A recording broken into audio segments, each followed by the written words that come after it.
ద్వితీయోపదేశ కాండంలో నుంచి మనం ధ్యానం చేస్తూ ఉన్నాం. పోయిన వారం నేను లేను, అంతకుముందు వారం 16వ అధ్యాయంలో నుంచి కొన్ని పండుగల గురించి ధ్యానం చేసుకున్నాం. ఈ దినాన 17వ అధ్యాయం నుంచి 21వ అధ్యాయం వరకు ఉన్న కొన్ని సంగతులు క్లుప్తంగా ధ్యానం చేసుకున్నాం.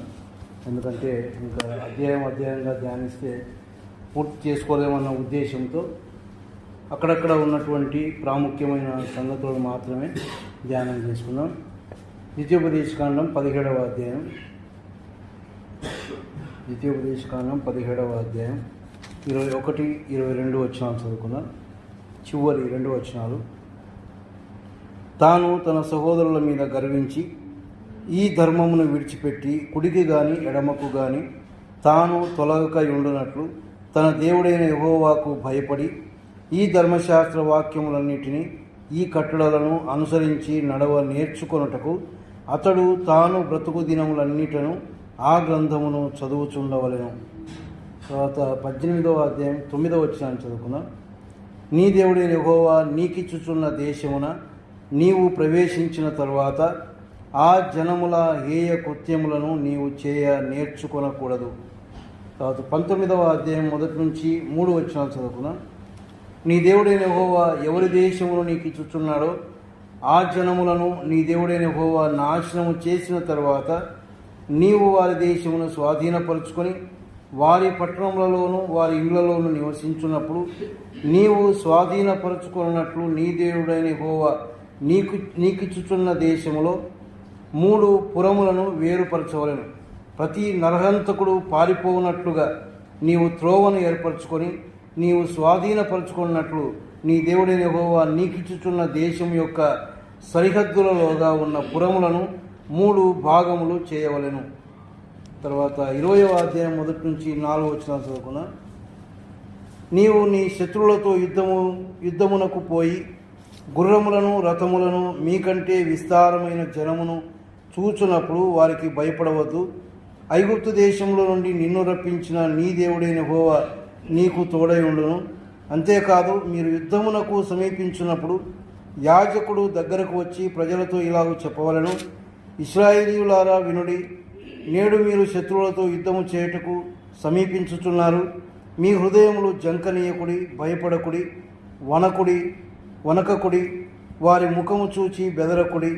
మీ కొరకు మీ శత్రువులతో యుద్ధము చేసి మిమ్మల్ని రక్షించువాడు మీ దేవుడైన యెహోవాయే.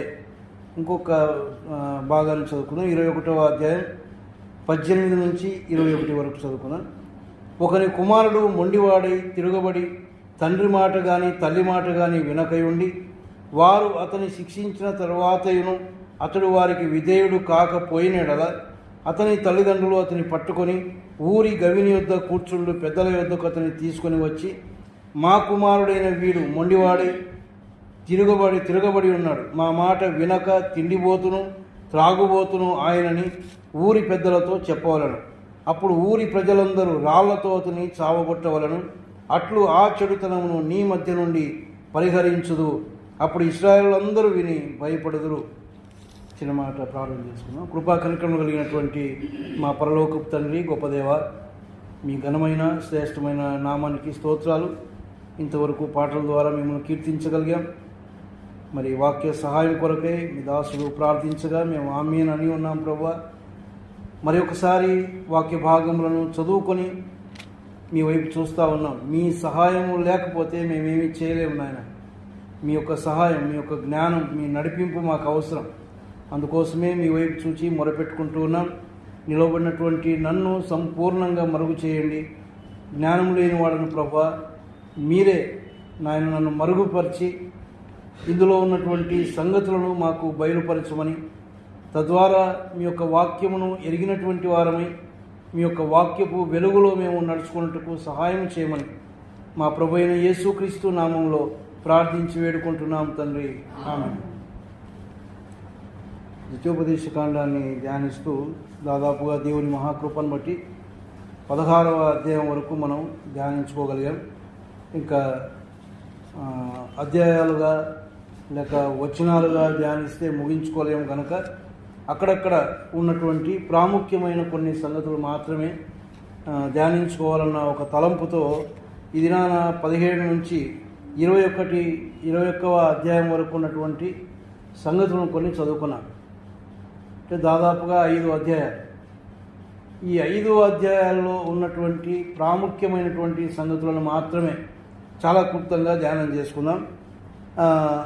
ధ్యానానికి వెళ్ళకపోవడం మరి ఒక మాట మీకు జ్ఞాపకం చేసి నేను ముందుకు వెళ్ళాలి. ఎందుకంటే అది కనీసం మీ మనసులో నాటుకోవాలన్నదే నా యొక్క ఉద్దేశం. ద్వితీయోపదేశకాండం మరి పంచకాండాల్లో 5వది, బైబిల్ 66 గ్రంథాల్లో 5వ గ్రంథం. అది 34 అధ్యాయాలు కలిగినటువంటి గ్రంథం. మరి 960 వచనాలు ఉన్నాయి. తర్వాత ఇందులో ఉన్నటువంటి 3 సందేశాల గురించి ప్రతిసారి జ్ఞాపకం చేస్తా ఉన్నాను. ఎందుకంటే ద్వితీయోపదేశకాండం అనగానే మనకు ఆ 3 సంగతులు జ్ఞాపకం వస్తే చాలు.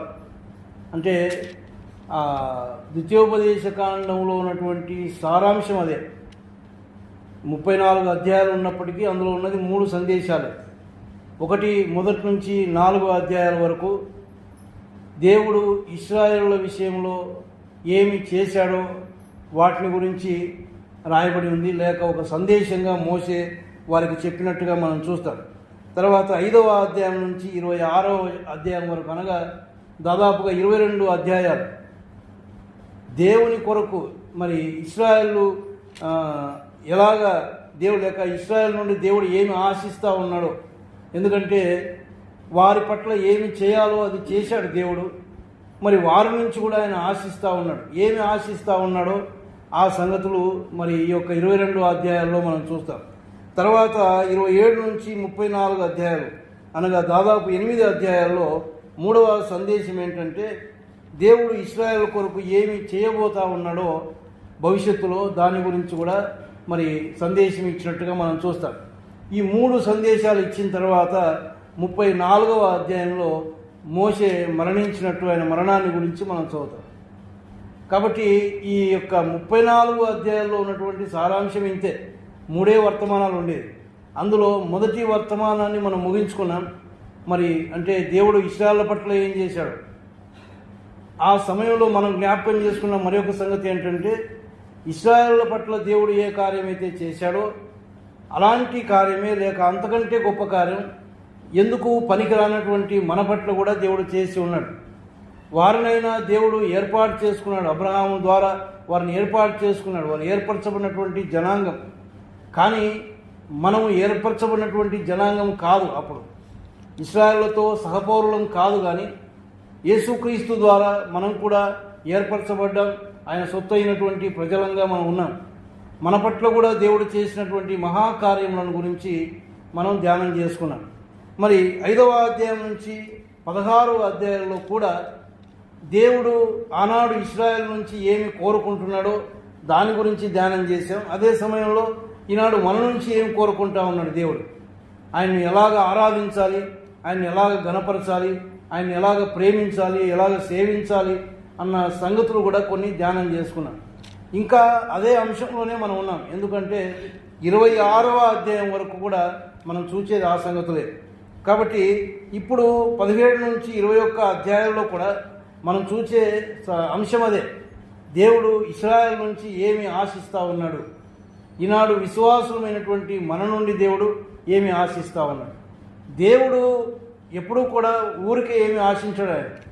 ఆయన చేయవలసినది ఆయన చేశాడు. ఇంకా మన నుంచి ఆశించవలసింది ఆయన ఆశిస్తూ ఉన్నాడు. అందులో అన్యాయం ఏమి లేదు. మన కొరకు ప్రాణం పెట్టి మనం రక్షించుకున్నాడు. మన నిత్య నరకాగ్ని నుంచి మనం తప్పించాడు. దేవుని యొక్క ఉగ్రత నుంచి మనం తప్పించాడు. మరి ఆ యొక్క పరలోక రాజ్యంలో ఆయనతో కూడా మనల్ని కూర్చుండబెట్టుకున్నాడు. ఇంత గొప్ప ధన్యత, ఇన్ని గొప్ప మేలులు మన పట్ల చేసిన తర్వాత మన నుంచి ఆయన ఆశిస్తున్నది కొద్ది మాత్రమే. ఆయన ఎక్కువగా ఏమీ ఆశించడం లేదు. మనం ఆయన్ను ప్రేమించాలి, ఆయన్ను సేవించాలి సంపూర్ణంగా, పూర్ణాత్మతో, పూర్ణ మనసుతో, పూర్ణ హృదయంతో ఆయన్ను మనం ప్రేమించాలని మాత్రమే ఆయన కోరుకుంటా ఉన్నాడు. అంతకంటే ఎక్కువ ఆయన ఏమి కోరుకోవడం లేదు. కాబట్టి ఆయన ఆరాధించే విషయంలో కూడా ఏ విధమైనటువంటి ఆరాధన ఆయన కోరుకుంటూ ఉన్నాడో కూడా కొన్ని సంగతులు మనం ధ్యానం చేసుకున్నాం. మరి ఈ చదివినటువంటి యొక్క 5 అధ్యాయాల్లో కూడా ఒక్కొక్క అధ్యాయంలో ఉన్నటువంటి ప్రాధాన్యమైనటువంటి సంగతులను మనం ఆలోచన చేస్తే 17వ అధ్యాయంలో మనం చివరి 2 వచనాలు మాత్రమే చదువుకున్నాం. కానీ 18 నుంచి మనం చదువుతూ వస్తే అక్కడ దానికి ముందు వచనాల్లో కూడా మనం చూస్తే రాజును నియమించుకునే విషయంలో రాజును గురించినటువంటి నియమాలు మనం చూస్తాం. వాటిని రాస్తూ 18వ వచనంలో ఏమన్నాడంటే, మరియు అతడు రాజ్య సింహాసనమందు ఆసీనుడైన తర్వాత లేవీయులైన యాజకుల స్వాధీనంలోనున్న గ్రంథమును చూచి ఆ ధర్మశాస్త్రములకు ఒక ప్రతిని తన కొరకు వ్రాసుకొనవలెను. ధర్మశాస్త్రము తనకంటూ ఒక ప్రతి, అంటే ఒక కాపీ ఆయన పెట్టుకోవాలి. ఒక ధర్మశాస్త్రం యొక్క పుస్తకం ఆయన దగ్గర ఉండాలి, రాజు దగ్గర ఉండాలి. ఎందుకు ఉండాలి చూస్తే కింద 22వ వచనంలో మనం చూస్తాం కదా. తర్వాత లేక 19 నుంచి మనం, అతని యొద్ద ఉండవలను, తన రాజ్యమందు తాను తన కుమారులను ఇశ్రాయేలు మధ్యను దీర్ఘాయుష్మంతులగుటకై తాను తన సహోదరుల మీద గర్వించి ఈ ధర్మమును విడిచిపెట్టి కుడికి గాని ఎడమకు గాని తాను తొలగక ఉండునట్లు తన దేవుడైన యెహోవాకు భయపడి ఈ ధర్మశాస్త్ర వాక్యములన్నిటినీ ఈ కట్టడలను అనుసరించి నడువ నేర్చుకొనుటకు అతడు తాను బ్రతుకు దినములన్నిటి నా గ్రంథమును చదువుచుండవలెను. ఒక కాపీ, ఒక పుస్తకం ఈయన దగ్గర ఉండాలి. ఎందుకు? తీసుకొని గూట్లో పెట్టుకోవడానికి కాదు కదా. బైబిళ్ళు మనం ఎక్కడ ఉంటాయంటే మన గూట్లలో ఉంటాయి. అవి ఏం చేయాలా? ప్రతిరోజు తీసి వాటిని చదవాలి. అందుకే మనకు ఉండేది. రాజు కూడా ఎందుకు ఉండాలి ఒక కాపీ అంటే, తాను బ్రతుకు దినములన్నిటినూ ఆ గ్రంథమును చదువుచుండవలను. మనం బ్రతికినంత వరకు ప్రతి దినము దేవుని యొక్క వాక్యాన్ని మనం చదవాలి. ఎందుకు చదవాలో కూడా చెప్తా ఉన్నాడు. ఎందుకు చదవాలంట? పైన రాశాడు కదా, ఏమన్నాడంటే, ఈ ధర్మమును విడిచిపెట్టి కుడికి కానీ ఎడమకు కానీ తాను తొలగక ఉండునట్లు. ఈ వాక్యాన్ని మనం చదవకపోతే మనము ఏ ఒక్క మరి నిబంధన అయితే దేవునితో చేసుకున్నామో ఆ నిబంధన నుంచి కుడికి కానీ ఎడమకు కానీ తొలగేటటువంటి అవకాశాలు ఉన్నాయి. అంటే తొట్టిల్లే అవకాశం ఉంది. దేవుని మార్గంలో నుంచి పక్కదారి పట్టే అవకాశం ఉంది. కాబట్టి అలాగా పక్కదారి పడితే ఏమవుతుంది? నరకానికి వెళ్ళిపోతాం. మనం ఆయన మార్గంలోనికి వచ్చింది ఎందుకంటే పరలోక రాజ్యానికి పోవడానికి. మరి ఆయన మార్గంలోనే మనం వెళ్ళాలి. కానీ ఆ మార్గంలో వెళ్ళాలి అంటే మనం బ్రతికిన దినములన్నీ కూడా ఏం చేయాలి? ఆయన వాక్యాన్ని మనం చదవాలి. ఆ వాక్యాన్ని చదువుతూ ఉండగా మనం ఆయన మార్గంలో ఎలాగ నడవాలో ఆ వాక్యం మనకు నేర్పిస్తుంది. మనం తొట్టిల్లకుండా మనల్ని కాపాడుతుంది. మనం అటు ఇటు తిరిగినప్పుడు మన వెనక నుంచి ఒక శబ్దం వినబడుతుంది, ఇదిగో ఇదే త్రోవ, ఇందులో నడువు అని. దారి తప్పితే వాక్యం మనల్ని హెచ్చరిస్తుంది. కాబట్టి ఆ వాక్యాన్ని మనం చదవాలి. తర్వాత ఏమన్నాడంటే, తన దేవుడైన యెహోవాకు భయపడి, మన దేవునికి భయపడాలంటే దేవుని వాక్యాన్ని చదవాలి. వాక్యాన్ని చదువుతా ఉంటే భయం కలుగుతుంది. ఎందుకు కలుగుతుంది భయం? వాక్యాన్ని చదువుతూ ఉండగా ఆయన ఎంత గొప్పవాడు, ఆయన ఎంత మహోన్నతుడు, ఆయన ఎంత ప్రేమ కలిగిన వాడో, అదే సమయంలో ఆయన ఎంత కఠినాత్ముడో కదా. ఆయన కోపానికి గురైతే ఏమైపోతామో ఇవన్నీ మనం చదువుతూ ఉన్నప్పుడు మనలో భయం కలుగుతుంది. ఆ భయం కలిగి మనం జీవిస్తాం. అంతేకాదు, భయము అన్న పదానికి ఒక అర్థం ఏంటంటే ఆయన మాటకు విధేయత చూపడం. ఖచ్చితంగా ఆయన మాటకు విధేయులమై మనం బ్రతుకుతాం. అందుకోసమే ఆ యొక్క గ్రంథాన్ని మనం చదవాలి. తర్వాత ఈ ధర్మశాస్త్ర వాక్యములన్నిటినీ ఈ కట్టడలను అనుసరించి నడువ నేర్చుకోవడానికి ఎట్లా నడవాలో ఈ యొక్క ధర్మశాస్త్రం ప్రకారం, ఈ వాక్య ప్రకారం, ఈ కట్టడల ప్రకారం మనం ఎట్లా నడవాలో నేర్చుకోవాలంటే బైబిల్ చదవాలి. మనం చదవకుండా ఏం నేర్చుకుంటాం మనం? కాబట్టి ఇది ఎక్కడ ఉండాలా? ప్రతి ఇంటిలో ఉండాలి. కానీ ఎక్కడ ఉండాలి? ఇంట్లో, గూట్లో కాదు. ప్రతిదినం దాన్ని తీసి మనం చదవాలి. ఎంతమంది చదువుతామో దేవునికే తెలుసు. నిజంగా మనం చదవగలిగితే సంవత్సరానికి ఒక్కసారైనా కంప్లీట్ చేస్తాం. ఒక్కసారైనా. ఇంకా శ్రద్ధగా చదివితే సంవత్సరానికి 2 సార్లు కంప్లీట్ చేయొచ్చు. ఇంకా చదివితే 3 సార్లు కూడా కంప్లీట్ చేయొచ్చు. ఎందుకంటే కొంతమంది నెల లోపల సంపూర్ణం చేసిన వారు ఉన్నారు. ఎందుకంటే వాళ్ళు కూర్చొని చదవడమే, సమయం దొరికినప్పుడంతా చదవడమే. ఆ చదివినారు కాబట్టి వారి యొక్క జీవితాల్లో తొట్టిల్లకుండా జీవించారు. అది చదివినారు కాబట్టి దేవుని యొక్క భయం కలిగి జీవించారు. అది చదివినారు కాబట్టి ఆయన మార్గంలో ఎలాగ నడవాలో నేర్చుకున్నారు. మనం ఎందుకు నేర్చుకోలేకపోతా ఉన్నామంటే చదవడం లేదంతే. కాబట్టి 17వ అధ్యాయంలో ఇశ్రాయేలుకు దేవుడు జ్ఞాపకం చేసేది ఏంటంటే, మరి ముఖ్యంగా రాజులైనటువంటి వారిని ఎన్నుకున్నప్పుడు వాళ్ళు నాయకులుగా ఉన్నారు కాబట్టి ఆ నాయకులు ఖచ్చితంగా దేవుని యొక్క గ్రంథాన్ని ఒక కాపీ వారు పెట్టుకోవాలి.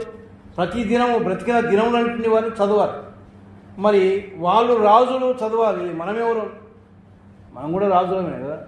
రాజులైనటువంటి యాజక సమూహంగా మనం చేశాడు, మనం కూడా రాజులమే. అర్థం కావడం లేదు మనకు. యేసుబాబు అన్నకు అర్థమైంది, వెనకంలో ఉన్న యేసుబాబు అన్నకు. ఆయన అడిగితే మేము రాజులం అంటాడు ఆయన. మనం ఏందిరా అంటే మనం ఏదో చెప్పుకుంటాం, మనం ఏంది నాయన అంటే. మనం కూడా రాజులం. దేవుడు అంత గొప్ప ఆధిక్యత మనకిచ్చాడు. మరి రాజులమైనటువంటి మనం కూడా చేయవలసింది ఏంటి? మనం కూడా ఒక గ్రంథాన్ని మన ఇంట్లో పెట్టుకోవాలి, దాన్ని మనం బ్రతికిన దినములన్నీ మనం చదవాలి. అప్పుడే మనం కూడా ఎట్లా దేవుని యొక్క మార్గంలో నడవాలో మనం నేర్చుకుంటాం, తొట్టిల్లకుండా ఉంటాం, దేవుని భయం కలిగి మనం జీవిస్తాం. అది 17వ అధ్యాయంలో ఉన్నటువంటి సంగతి. తర్వాత 18వ అధ్యాయంలోనికి వస్తే మనం అక్కడ 9వ వచనాన్ని మాత్రమే చదివాం, కానీ 9 నుంచి 14 వచనాల్లో మనం చూస్తే విగ్రహారాధన కానీ అన్య ఆచారాలకు కానీ దేవుని పిల్లలైనటువంటి వారు దూరంగా ఉండాలి. అది అంటే దూరంగా ఉండాలని దేవుడు ఆశిస్తూ ఉన్నాడు. దేవుని యొక్క ఆశ ఏంటంటే, విగ్రహారాధన అంటే దేవుని స్థానంలో ఇంకొకటి పెట్టడం అంతే. అది విగ్రహమే కాదు, అది ఏదైనా సరే దేవునికి ఇవ్వవలసిన స్థానంలో మనం దేన్నైతే పెడతామో అది మన జీవితంలో ఒక విగ్రహం. అటువంటిది మన యొక్క జీవితంలో ఉండకుండా ఉండాలి. అదే దేవుడు ఆశించి దేవుని స్థానాన్ని దేవునికే ఇవ్వాలి. ఆదివారం ఆయనది, ఆయనకే ఇవ్వాలి. మంగళవారం వస్తూ ఉన్నాం, అది ఆయన సమయం, ఆయనకే ఇవ్వాలి. బేస్తవారం వస్తూ ఉన్నాం, అది ఆయన సమయం, ఆయనకే ఇవ్వాలి. ఎప్పుడెప్పుడు ఆయన సమయాన్ని ఆయనకి ఇవ్వాలో ఖచ్చితంగా ఆయనకి ఇవ్వాలి. ఉదయాన్నే లేచిన వెంటనే అది ఆయన సమయం. ఎందుకు? రాత్రంతా కాపాడినాడు ఆయన. రాత్రంతా మనల్ని ఆయన హస్తాల్లో భద్రపరుచుకున్నాడు. ఆయన పునుకక నిద్రపోక మనల్ని కాపాడినాడు. కాబట్టి ఉదయాన్నే లేవగానే ఆయనకు స్తోత్రాలు చెల్లించాలి. అది ఆయన సమయం. ఎప్పుడైతే మొదటి స్థానాన్ని దేవునికి ఇస్తామో మన జీవితంలో మనం ఆశీర్వాదం పొందుకుంటాం. ఆ దినమంతా దేవుడు మనతో కూడా ఉండి మనం నడిపిస్తాడు. ఆ యొక్క అనుభవాన్ని మనం అనుభవించగలం. కాబట్టి ఈ విగ్రహారాధన గురించి ఎందుకు చెప్తా ఉన్నాడంటే, దేవుని యొక్క స్థానంలో మనం దేన్ని కూడా పెట్టడానికి వీల్లేదు. దేవుని స్థానాన్ని దేవునికే ఇవ్వాలి మనం. అది దేవుడు కోరుకునేది. ఎందుకు కోరుకుంటా ఉన్నాడు? వారి పట్ల ఏమి చేయాలో ఆ కార్యాన్ని చేశాడు ఆయన. చేసిన తర్వాత వాళ్ళతో చెప్తా ఉన్నాడు, ఇగో మీరు ఇంకొకరిని పెట్టుకోవద్దని. ఇంత చెప్పినా వాళ్ళు చేసింది ఏంది? మోషే దేవునితో మాట్లాడడానికి కొండపైకి వెళ్ళి కొంచెం ఆలస్యం అయిపోయేసరికి అహరోను దగ్గరికి వెళ్ళిపోయారు.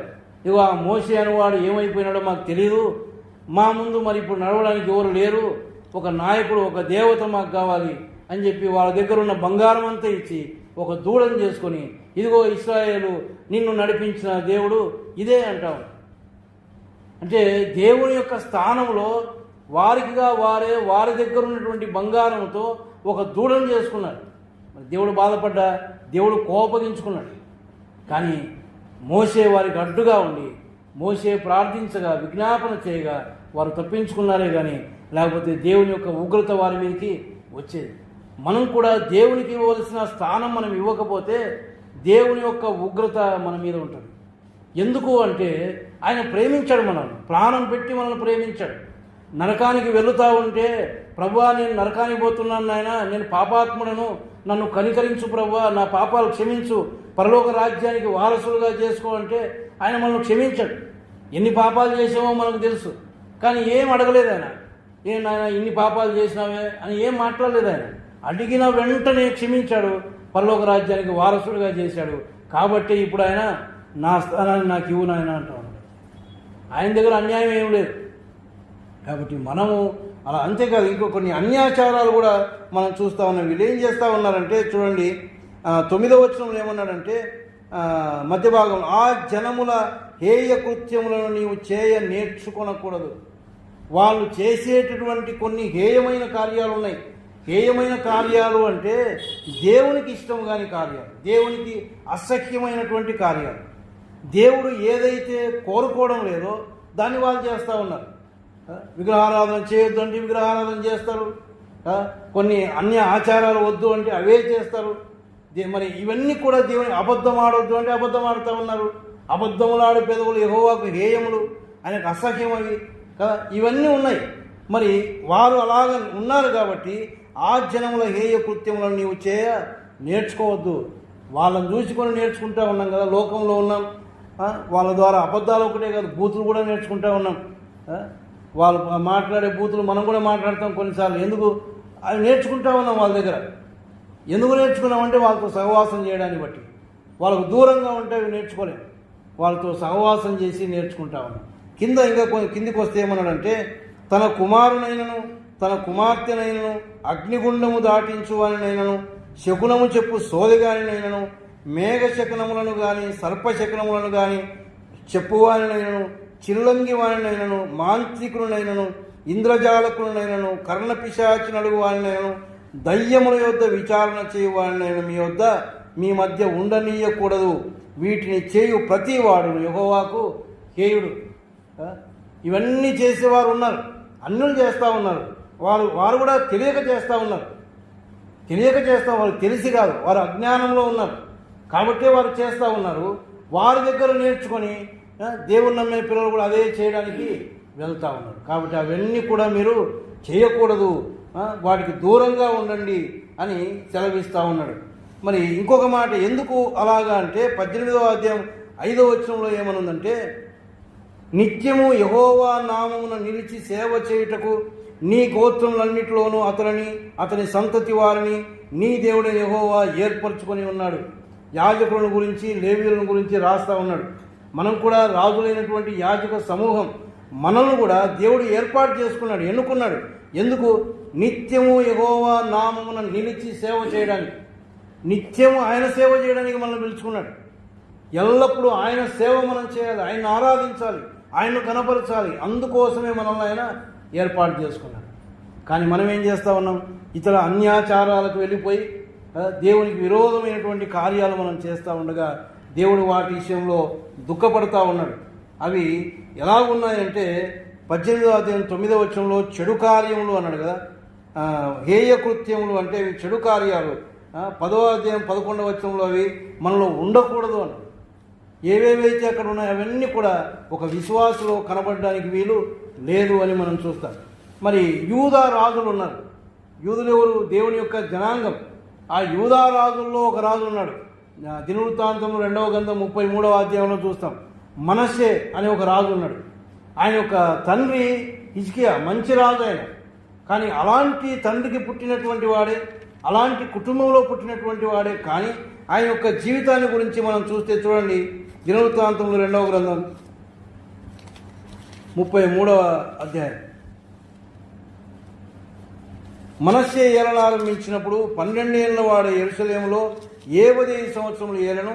అతడు ఇశ్రాయేలు ఎదుట నుండి యెహోవా వెళ్ళగొట్టిన అన్యజనులు చేసిన హేయ క్రియలను అనుసరించి యెహోవా దృష్టికి చెడు నడత నడిచాడు. అన్యజనులు చేసిన హేయ క్రియలను అనుసరిస్తూ వచ్చినాడు. అది దేవుని దృష్టికి ఎలా ఉంది? అది చెడు నడత అని మనం చూస్తాం. చెడ్డ నడత, దేవునికి ఇష్టం కాదు. అంతేకాదు, ఈయన ఒక యూదా వంశంలో పుట్టినటువంటి వాడే. కానీ ఆయన ఏం చేస్తూ ఉన్నాడు అంటే, కిందికి వస్తే 6వ వచనంలో, బెన్హిన్నోములో యందు అతడు తన కుమారులను అగ్నిలో గుండా దాటించి ముహూర్తములను విచారించుచు మంత్రములను చిల్లంగితనమును వాడుక చేయు కర్ణపిశాచములతోనూ సోదెగానులతోనూ సాంగత్యము చేయుచు యెహోవా దృష్టికి బహుగా చెడు నడత నడిచాడు. ఇంకా ఒక్కొక్కటి నేర్చుకొని దేవుని దృష్టికి బహుగా చెడు నడత నడిచినటువంటి వాడు. ఆ తర్వాత మనం చదువుకుంటూ వెళ్తే దేవుడు ఆయనకు వర్తమానాలు పంపించినా వినలేదు. చివరికి ఆయన తీసుకొని పోయి దేవుడు అన్ని రాజులకు అప్పగించినప్పుడు అతడు శ్రమలో ఉన్నప్పుడు అని మనం చూస్తాం. 12వ వచనంలో, అతడు శ్రమలో ఉన్నప్పుడు తన దేవుడైన యెహోవాను బ్రతిమాలుకొని అని. అక్కడికి పోయినాక ఆయన బ్రతిమాలుకున్నాడు, దేవుడు ఆయన్ను తప్పించినట్టుగా మనం అక్కడ చూస్తాం. కాబట్టి దేవుని పిల్లలంగా మనలో నుంచి దేవుడు ఆశించేది ఏంటంటే, విగ్రహాలు దేవుని యొక్క స్థానాన్ని మనం ఎవరికి ఇవ్వడానికి వీలు లేదు. అన్ని ఆచారాలు మనం కలిగి ఉండడానికి వీలు లేదు. అవి ఏదైనా సరే కొన్ని ఒకవేళ మనం చెప్పుకోకపోయినా మనకు తెలుసు అన్ని ఆచారాలు ఏంటో, దేవుని పిల్లలకు ఉండవలసినవి ఏంటో. కానీ కొన్నిసార్లు ఏం చేస్తాయి, ఇవన్నీ ఎక్కడ బయటపడతాయంటే, ఎప్పుడు బయటకు వస్తాయంటే, ఎప్పుడు బయటకు రావు. ఎప్పుడు వస్తాయి? చచ్చిపోయినప్పుడు, పెళ్ళిళ్ళప్పుడు, అప్పుడు వస్తాయి అన్నీ బయటికి. కొన్ని కార్యాల్లో బయటకు వస్తాయి. అన్యులు ఏం చేస్తూ ఉన్నారో అది చేస్తారు. పోనీ అది పోయి అడిగినా వాక్యంలో ఉందా? లేదు. కానీ చేస్తూ ఉన్నారు. ఎందుకు అంటే అన్ని ఆచారాలు వారి దగ్గరుండి వారితో సహవాసం చేసి నేర్చుకున్నాం. పోనీ వాటి వల్ల ఏమైనా ప్రయోజనం ఉందా అంటే ఏం ప్రయోజనం లేదు కదా. కొన్ని పిచ్చిగా ఉంటాయి. నేను చాలాసార్లు చెప్తా ఉంటాను, చనిపోయినప్పుడు ఏమంటారు, వీపు వాళ్ళ వియంకుల తెలియదు, వీపులు కదా, వాళ్ళ ఇంటికి రావడానికి వెళ్ళలేదు. వాళ్ళు అటు అటు వెళ్ళిపోవాలంట. మరి ఏమో మనకు తెలియదు, దానివల్ల నష్టం ఏంటో మనకు తెలియదు. అంతా మరి రక్త సంబంధులే. కానీ అప్పుడు మాత్రం వాళ్ళ ఇంటికి రావడానికి వెళ్ళలేదు. ఇట్లాంటివి లేనిపోనివన్నీ ఉన్నాయి. భర్త చనిపోతే చాలా భయంకరంగా చేస్తారు. మరి ఎక్కడున్నాయి ఇవన్నీ బైబిల్లో అంటే బైబిల్లో ఎక్కడ లేదు. మరి ఎక్కడ నేర్చుకున్నారు వీళ్ళు అంటే అన్యులను చూసి నేర్చుకున్నారు. వాళ్ళు వీళ్ళు పక్కింటోళ్ళు వాళ్ళు వీళ్ళు చేస్తే చూసి నేర్చుకుంటా ఉన్నారు. ఎందుకు అంటే భయం, చేయకపోతే ఏమవుతుందో. ఎందుకు ఆ భయం అంటే దేవుల్లో సరిగా ఉంటే ఆ భయం ఉండదు. నా దేవుడు నాకున్నానులే అంటే భయం ఉండదు. దేవుల్లో సరిగా లేము కాబట్టి ఇవి చేయకపోతే నాకెందుకు తిప్పలు, ఏదో జరుగుతుంది అన్నట్టుగా చేస్తూ ఉన్నాం. కానీ దేవుడు వాటిని ఇష్టపడడం లేదు. దేవునికి అది చెడు కార్యంగా కనిపిస్తూ ఉంది. ఇంకా 3వ అధ్యాయం నుంచి మనం ధ్యానం చేయాలి, కానీ మనకు అంత సమయం లేదు. ఇంకొక 19వ అధ్యాయంలోని ఒక్క సంగతిని చాలా క్లుప్తంగా చెప్పి నేను ముగించేస్తాను. 19వ అధ్యాయంలో మొదటి నుంచి 3 వచనాలు మనం చదువుకున్నాం. అక్కడ ఏమనుందంటే 2వ వచనంలో, నీవు స్వాధీనపరచుకున్నట్లు నీ దేవుడైన యెహోవా నీకిచ్చుచున్న దేశంలో 3 పురములను వేరుపరచవలను అన్నాడు. తర్వాత ఇంకా కిందికి వస్తే దేశం యొక్క సరిహద్దులలోగా ఉన్న పురములను 3 భాగములు చేయవలను అని అక్కడ మనం చూస్తాం. ఇవన్నీ ఆశ్రయపురములు అని దేవుని యొక్క గ్రంథంలో మనం చదువుతాం. దీని గురించి సంఖ్యాకాండం ధ్యానించేటప్పుడు మనం ధ్యానం చేసుకున్నాం. 6 పురాలు ఉన్నాయి, 6 ఆశ్రయపురాలు.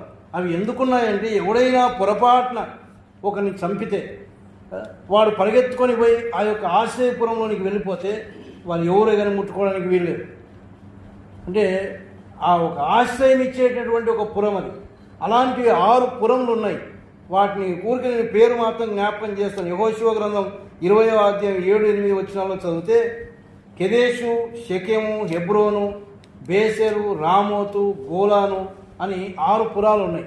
వాటి గురించి మనం ధ్యానం చేశాం. కాబట్టి నేను అంతగా వాటిని వివరించడానికి వెళ్ళడం లేదు. ఈ 6 పురాలు కూడా ఆశ్రయపురాలు మన ప్రభు అయినటువంటి యేసుక్రీస్తుకు సాదృశ్యంగా ఉన్నాయి.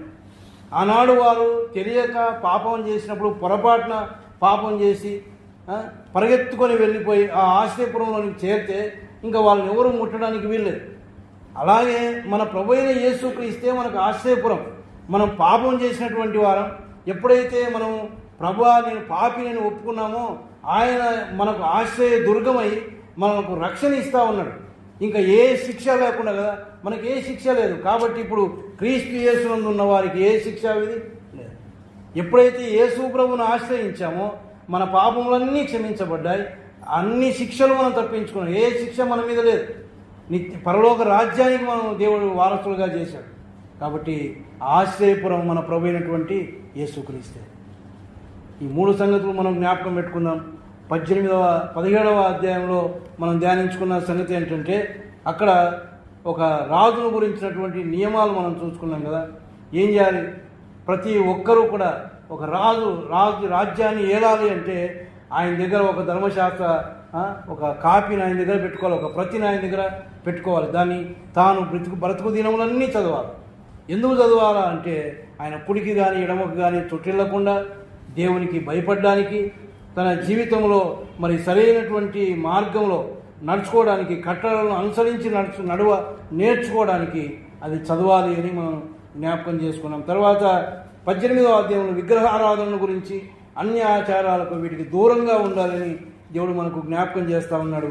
తర్వాత 19వ అధ్యాయంలో ఆశ్రయపురాల గురించి మనం చదువుతాం. మన ప్రభు అయినటువంటి యేసుక్రీస్తే మనకు ఆశ్రయపురం.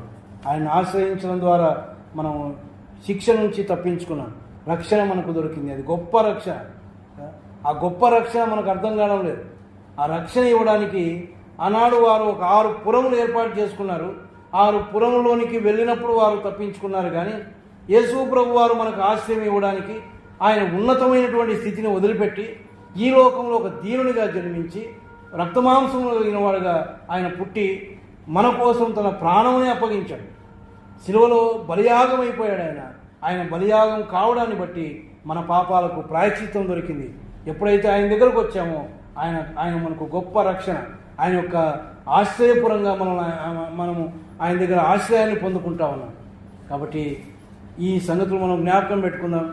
ద్వితీయోపదేశకాండాన్ని ధ్యానిస్తూ ఉండగా ఆనాడు దేవుడు ఇశ్రాయేలు పట్ల ఏ కార్యాలైతే చేసి వారి నుంచి ఏమి ఆశించాడో ఈనాడు మన పట్ల కూడా దేవుడు గొప్ప కార్యం చేసి గొప్ప రక్షణ ఇచ్చి మన నుంచి కూడా ఆశిస్తున్నటువంటి సంగతులు ఉన్నాయి.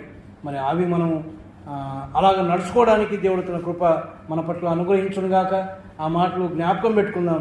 మరి దేవునికి ఇష్టమైనటువంటి జీవితం ఈ లోకంలో జీవించడానికి దేవుడు తన కృప అనుగ్రహించునుగాక.